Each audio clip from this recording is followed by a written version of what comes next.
that how the President of India is elected and its manner, the election, the method in which the President election is been calculated.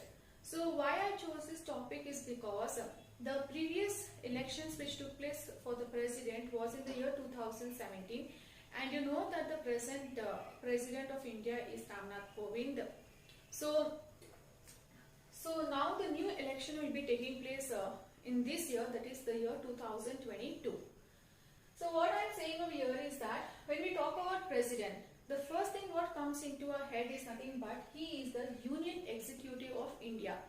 When you say what is Union Executive is nothing but it is the one who runs the government. So under this Union Executive we also have the President, we have the Vice President, we have the Prime Minister, we have the Council of Ministers, and we have the Attorney General. So all these are nothing but they are under the Union Executive. You should know one thing, that at the central level and at the state level, which are the governments that is functioning. At the central level we have the President, we have the Prime Minister, and we have the Council of Ministers. And at the state level we have the Governor, Chief Minister, and the Council of Ministers. So the President is nothing but he is the head of the state, and the Prime Minister is nothing but he is the head of the government. Now here you need to know that the Constitution provides us Article 52 to 78 for the election of the President, and he is for the term of 5 years. Okay. Now what is actually happening here? The President is actually the first citizen of India, and he is also the symbol of unity, integrity, and solidarity. Also you need to remember one thing, that the election of President is an indirect election. That is, he is not directly elected by the people, but he is elected by the members of the Electoral College. Now you would be asking me that what is this Electoral College? Electoral College is nothing but, here you need to know that the Electoral College is having members and non-members. So here the members and non-members are nothing but the members over here. When you talk about the members, they are nothing but they are the elected members of both the houses of the parliament, that is the Lok Sabha and the Rajya Sabha, and the elected members of the state legislative assembly. Also the elected members of the state legislative assemblies of the union territories of Delhi and Puducherry. So these are the members who are part of this Electoral College and who are going to elect our President. Okay. Now who are these non-members? When you say non-members, mostly they are nominated members. So nominated members of what? Nominated members of both the houses of the parliament, state legislative assembly, and the union territories of Delhi and Puducherry state assemblies. And one more thing very important you need to note down here is that the legislative councils, the state legislative councils, the states which are having the bicameralism, over that even the nominated and the elected members both are considered the non-members. They cannot vote for the President. Okay.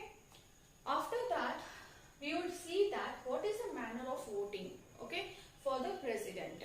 So the manner of voting, when we talk about, the 3 points which mainly you need to remember is that first point is the value of MLA's vote, the value of MP's vote, and the next one is the fixed quota.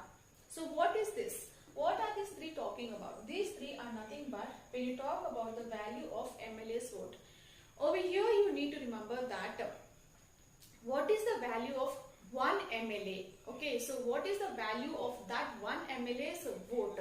To calculate this, there is a formula which is being used, is the total population of the state divided by the total number of elected members of the state legislative assembly into 1 into 1000. Now here when you talk about the population, according to 84th Constitutional Amendment Act of 2001, it says that the population is mostly calculated on 2000 and not on 2011 census but 1971 census. Okay, so this you need to remember it. Now here what I am saying is that let us take an example so you will better remember in a better way. So when you say over here the value, so for example take UP. In UP what is the population? Example 25 crore. So 25 crore divided by the number of elected members in state legislative. So it will be what it will be there? It will be 403 you can say into 1 by 1000. So whatever value you are getting here, this value is nothing but it is the value of one MLA's vote. Okay.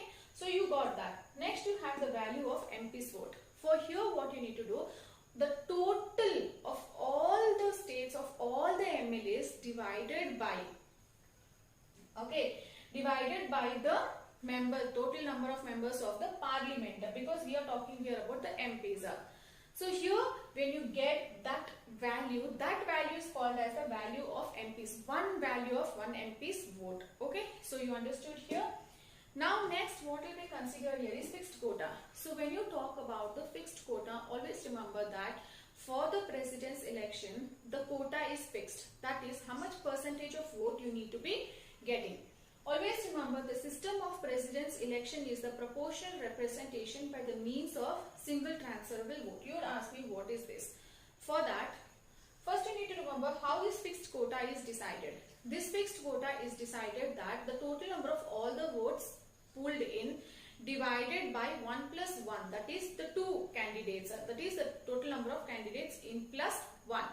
So this is the method how for the fixed quota is being selected. Now we will take an example to show you that how this proportional representation by means of single transferable vote actually takes place. I have taken an example here. You need to remember that there are 100 voters. There is candidate A and B. He is having first preference and second preference. So candidate A in his first preference is getting 52 votes and the second candidate is getting 48 votes. In the second preference is getting 36 and here he is getting 64. Now what happens, you need to remember that in the first preference the candidate B has got 48, which means that he has got the least. So this will be cancelled, and which is the highest, 64. So this second preference will be transferred to the first preference of the candidate A, and he will be winner because your total votes he'll get is 118. So he will be the winner over here. So this is how the proportional representation is being calculated. So now in case if there is any dispute or any problem regarding this president, then what will happen over here? These disputes arising for the president's election will be decided by the Supreme Court, and Supreme Court's decision will be final. So guys, this is how the President of India is being elected, and you need to remember that the first presidential election was held in the year 1952 and the first President of India was Dr. Rajendra Prasad. And I'll be coming in my next video. This is part 1, and in the next video I'll be talking about the oath qualification of the President. Also I'll be talking about the powers and functions of the President. Hopefully you like my video. Please subscribe to